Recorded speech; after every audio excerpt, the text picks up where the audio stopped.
안녕하세요. 정신건강의학과 전문의 김지욱입니다. 오늘은 이제 집중력이란 주제에 대해서 이야기를 해볼까 합니다.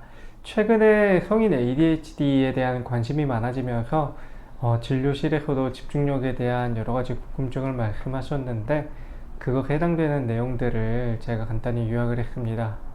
오늘은 세팅을 하는데 시간이 워낙 오래 걸려서 제가 지금 정신이 없는데 그래도 최선을 다해서 한번 강의를 이어나가 보도록 하겠습니다. 현실에서 우리가 집중력과 헷갈리는 개념들이 몇 개 있습니다. 그래서 그걸 먼저 정리를 하면요. 첫 번째는 집중력 그 자체입니다. 그래서 내가 뭘 하려고 집중을 하고 있어 할 때 그 집중력인데 진료실에서 제일 많이 헷갈리시는 게 이제 각성도예요. 내가 잠이 깨어있는 상태에서 집중력을 발휘하는 개념인데 졸려서 집중력이 유지가 안 된다 생각하시는 경우도 제법 많으시더라고요. 그래서 이 얘기는 제가 뒤에 다시 하고 다른 것 하나는 또 기억입니다. 기억력이 떨어지는 것은 사실 집중력과 조금 별개의 과정이기는 한데 그런 것들을 이제 같이 헷갈리긴 하시더라고요. 물론 집중력이 기억력에 영향을 주는 건 있습니다. 집중력이 온전해야 처음 기억하는 과정에서 머릿속으로 단기 기억으로 온전하게 들어오게 되고 그렇게 들어온 단기 기억 중에 일부가 장기 기억으로 넘어가게 돼요. 각성 같은 경우에는 집중력이 각성도를 유지시켜 주지는 않습니다. 다만 각성도가 높다면 집중력을 온전히 발휘하게 수월한 상태가 되는 거죠. 인지 기능과 집중력에 대한 이제 전반적인 그림입니다. 그래서 이제 각성도, 집중력, 기억에 관해서 여기서 이제 어떤 개념인지 다시 한번 도식적으로 살펴볼게요.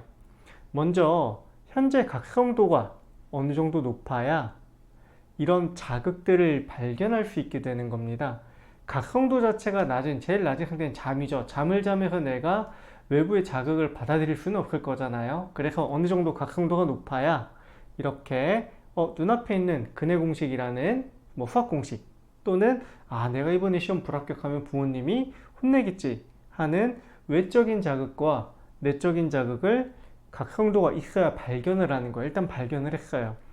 여기 이제 배고프다는 이제 내적 자극이 있기는 하지만 역치 이하라서 발견이 되지 않는다. 그래서 모든 자극을 내가 발견할 수 있는 게 아니라 역치 이하의 자극은 발견할 수가 없고 현재 각성도가 높으면은 훨씬 더 작은 이제 역치를 가지고 있는 자극도 내가 발견할 수 있겠지만 각성도가 낮다면 아주 강한 자극만 내가 인지할 수 있다. 그래서 응급실에서 각성도가 떨어지는 것을 평가하는 가장 기본적인 방법이 통증입니다. 환자분 이제 뭐 명치를 주먹으로 눌러서 반응이 있는지 없는지 이런 것들을 체크하면서 각성도를 체크를 해요. 그런데 어찌됐건 간에 이제 근해 공식과 불합격하면 부모님이 혼내겠지라고 하는 걱정을 발견을 했고 이 중에서 내가 집중을 한다는 개념은 이 두 가지 중에 이것을 1순위로 내가 생각을 해야겠다라고 하는 게 집중력입니다. 그래서 집중력을 이렇게 세 모양으로 표현을 해놨는데 두 가지의 자극 중에서 근해 공식이라고 하는 자극을 잡아서 그 다음에 작업 기억으로 옮겨가는 겁니다. 작업 기억은 제가 진료실에서 칠판이나 PC 메모리로 비유를 많이 해요. 왜냐면은 이 작업 기억 위에 근해 공식이라고 하는 것을 올려놓고 그 다음에 이 근해 공식을 자신이 뭐 분석을 하거나 또는 좌변 우변을 바꿔가면서 형태를 변형해 보거나 하는 그런 인지 작업이 가능해집니다. 그래서 이제 칠판 또는 뭐 연습장, PC 메모리 일시적으로 이걸 담아놓는 공간을 얘기하는 거예요. 장기 기억은 또 다른 개념입니다. 장기 기억은 수십 분 이상 또 몇 년까지 지속이 되는 작업 기억에서 일부가 장기 기억으로 전환이 되는 개념인데 이런 것 같은 경우에는 오래 보관할 수 있는 노트 필기 또는 PC로는 하드디스크의 개념이 장기 기억이죠. 그래서 이렇게 각성도와 집중력, 작업 기억, 장기 기억의 개념에 대해서 쭉 도식적으로 확인을 해봤어요. 이 그림을 쭉 보다 보면은 내가 어떤 과정에서 그 문제가 있는지 파악하시는 것이 조금은 더 쉬우실 겁니다.